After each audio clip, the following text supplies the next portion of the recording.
A Venezuela liberou 956 pessoas que foram presas durante protestos contra a reeleição do presidente Nicolás Maduro. Mais de 2.000 pessoas foram detidas durante as manifestações. O Ministério Público venezuelano iniciou a revisão das prisões no mês passado.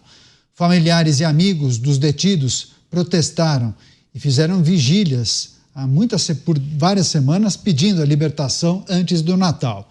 Entre os quase 1.000 libertos há adolescentes, embora as autoridades não tenham detalhado quantos.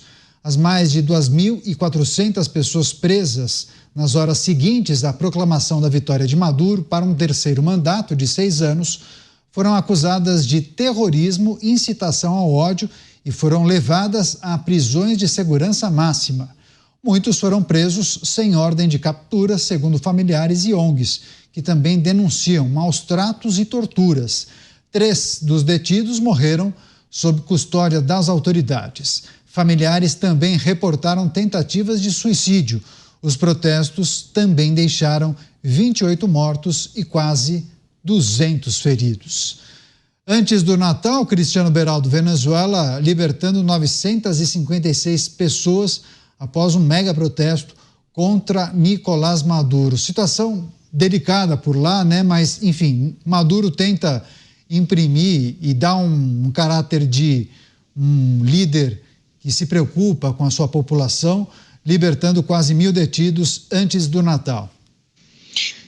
Em tese, caso estivéssemos tratando de um democrata, mas estamos falando de Nicolás Maduro, um ditador violento, sanguinário, que chegou ao poder para substituir o falecido Hugo Chávez, que conseguiu a presidência da Venezuela a partir de um golpe, um militar de segundo escalão que levou a sua milícia para o governo. Então, essa liderança militar da Venezuela não é uma liderança dos generais tradicionais do exército da Venezuela, mas sim aqueles que nunca tiveram competência suficiente para ascenderem ao topo da carreira militar. São eles que estão no poder desde então e Nicolás Maduro é o representante atual dessa força medíocre de pessoas que veem na violência e no cometimento de crime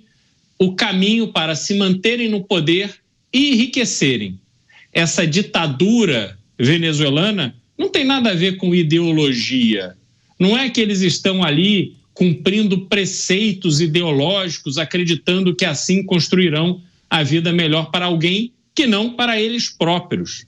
Essa busca dos Estados Unidos por Nicolás Maduro com acusação de tráfico internacional de drogas mostra que a Venezuela está alinhada ao papel que tem sido desempenhado por vários ditadores ao redor do mundo que usam o tráfico de drogas para enriquecer a sua autoridade. Ao final, serve simplesmente para fomentar o tráfico e colocar bilhões de dólares nas suas contas.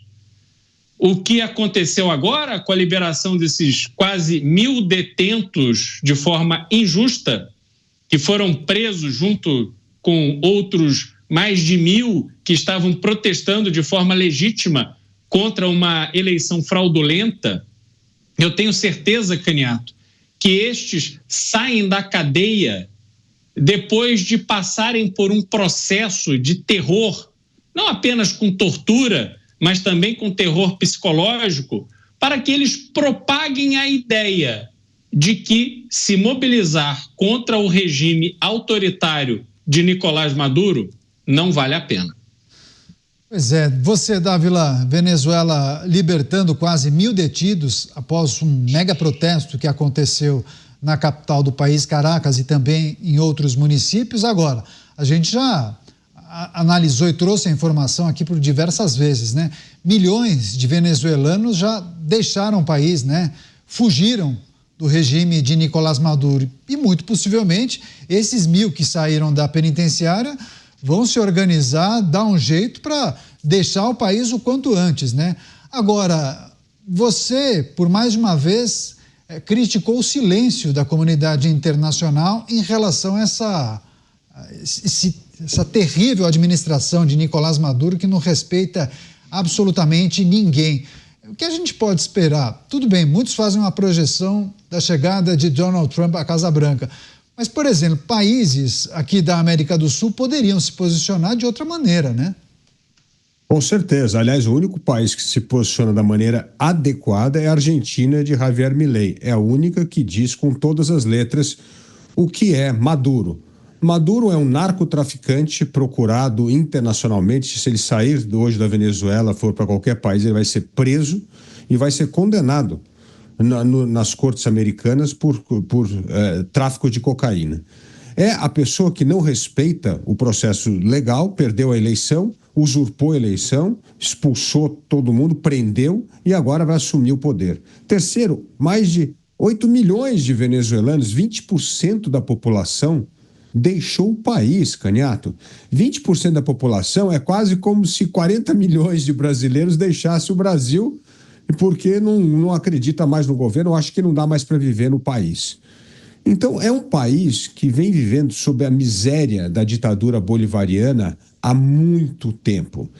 E o que me causa indignação é a passividade como países, como o Brasil, cruzam os braços e tratam essas coisas como se fosse a normalidade da Venezuela. Não é a normalidade, é um absurdo. Nós todos, como nação, temos sim um compromisso não só com o povo venezuelano, mas com propagar a democracia, a liberdade, a ordem na América Latina. E é inacreditável como nós simplesmente tratamos como amigo. Aliás, Maduro foi condecorado no Brasil, respeitado no Brasil, recebido de braços abertos pelo governo petista.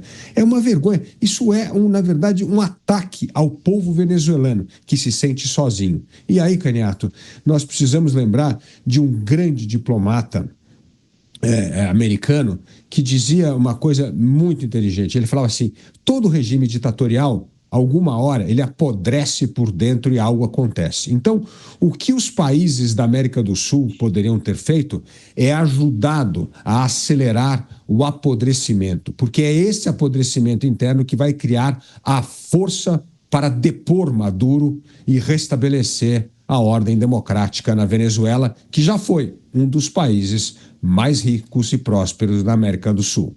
Não faz tanto tempo, né, Beraldo? A gente entrou aqui num embate, numa análise sobre o dispositivo da anistia, e você defendeu que a anistia seria uma belíssima saída para retirar Nicolás Maduro do poder e aí, naturalmente, oferecer como moeda de troca a anistia para o ditador e também os seus comparsas. Agora, pensando, claro, nos próximos meses, chegada de Donald Trump, alguma chance dessa relação mudar? Você chegou a mencionar algumas vezes que a Venezuela, apesar da ditadura, é um país irrelevante pensando no globo, mas tem uma importância grande quando a gente olha para a produção de petróleo, né?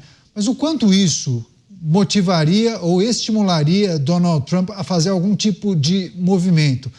O que precisaria ser feito para que Donald Trump entrasse nessa?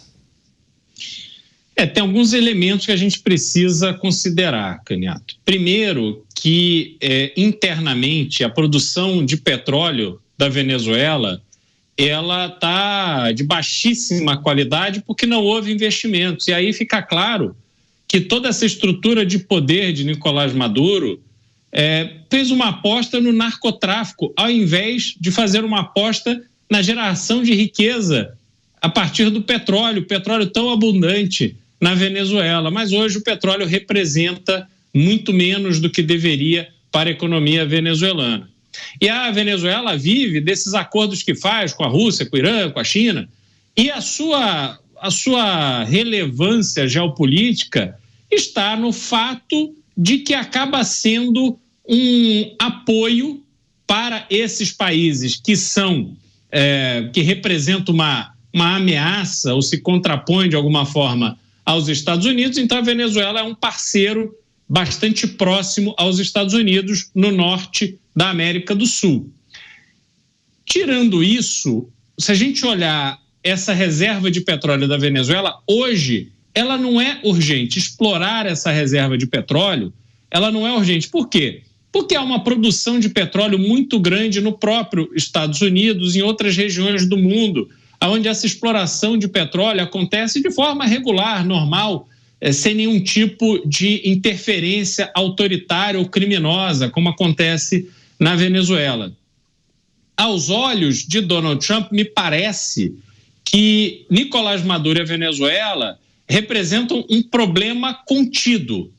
E ele sabe, Nicolás Maduro sabe, que se continuar colocando as asinhas de fora, fazendo ameaças de invasão à Guiana, haverá uma reação diferente do que houve durante o governo de Joe Biden.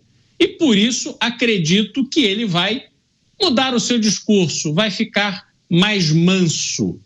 Porque Donald Trump, inclusive, essa semana fez uma manifestação bastante espetacular e completamente sem sentido sobre o Panamá, mas mostrou que, inclusive em relação ao canal do Panamá, que está ali à disposição para fazer ameaças de que vai retomar o canal do Panamá, coisa que não faz nenhum sentido por motivos que depois a gente pode se aprofundar.